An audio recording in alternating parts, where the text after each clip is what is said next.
Do you struggle to get tight for your squats and deadlifts? Do you get sore hips and lower back after doing some of these movements? If so, the first thing we would look at here at Strength Culture is if you can effectively brace. Today, we're going to be going over 3 common mistakes that we see with breathing and bracing and how to fix them with your squats and deads.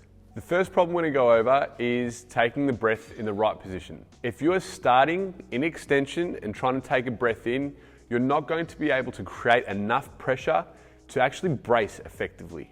If you are starting in extension, not only is this going to create an ineffective brace when we do take that breath in, but we can see a potential for a loss of movement options. And that means we might run out of hip flexion, which means we might struggle to hit depth.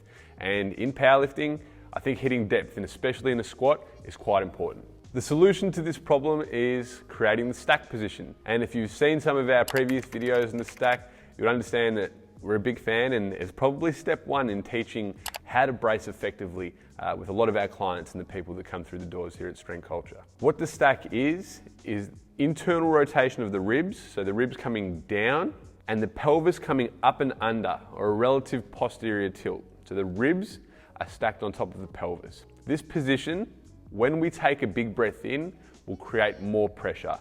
More pressure, especially when underloaded in a squat, and then when trying to push off the ground with the deadlift, is only going to make for more efficient movement patterns and allow us to express our strength a lot better.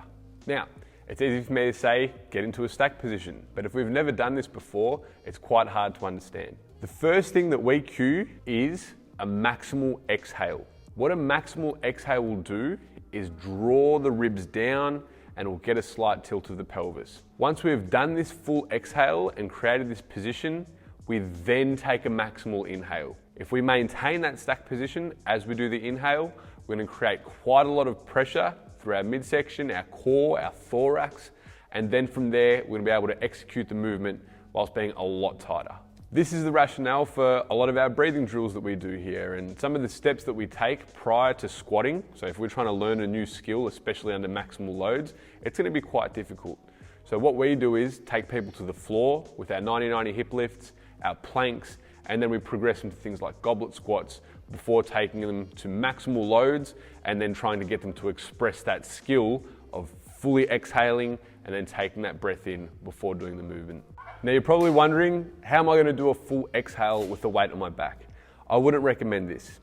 Usually cueing someone to do a full exhale to set their core position before they unrack the squat is going to be a good idea. In our deadlifts, doing a full exhale in standing before we get into position is going to find our stack and allow us to effectively take a better breath in.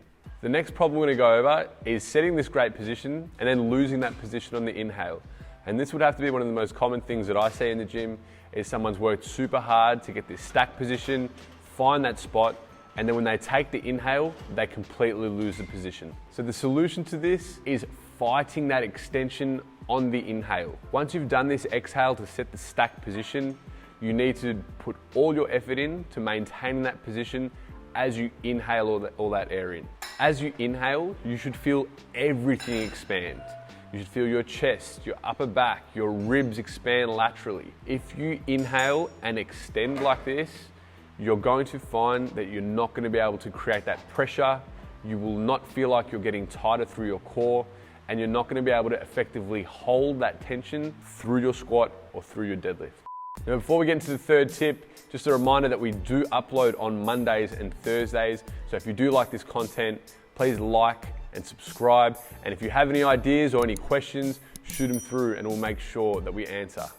Now, the last problem that we see with breathing and bracing with squats and deads is that people struggle to maintain that tension throughout the range of motion. With the squats, a lot of people will find that they're able to get that starting position, get the breath in, but the second that they get to the hole, they lose that position. Same with the deadlift. They're able to get that air in, find that position, but once they pull off the floor, they lose that tension. Now, we've got 2 solutions to learning how to maintain that tension throughout the range in squats and deads. The first is that once we've taken that breath in, we imagine we're about to get punched in the stomach. The way I like to think of it is at the hole or at the bottom position, I'm about to get punched in the guts. And what that sensation actually is you, after that breath hold, is essentially exhaling without letting that air come out, okay? But the easiest way to think of it is imagine you're gonna get punched in the guts. If you're able to take that breath in, hold that tension, and then imagine that at any time you're gonna get punched in the stomach, you're probably gonna increase your chances of holding that tension throughout the range of motion. And the second solution to this, which isn't as easy as a fix as the first three, is getting better at the skills of squats and deadlifts. The way that we teach maintaining that tension throughout the range, variations like pause work, tempo work in both squats and deads, doing beltless work as well.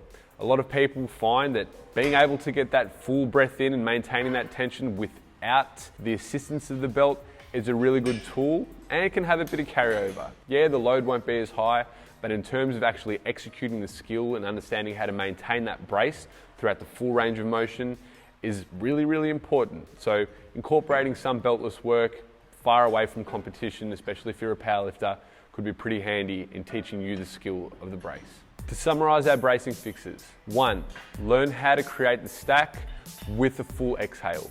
2, once you exhale and set position, fight to hold that position on the inhale. 3, imagine you're gonna get punched in the guts at all times and get better at the skill of your squats and deadlifts. Now, if you liked the video, please don't forget to like, share, and subscribe.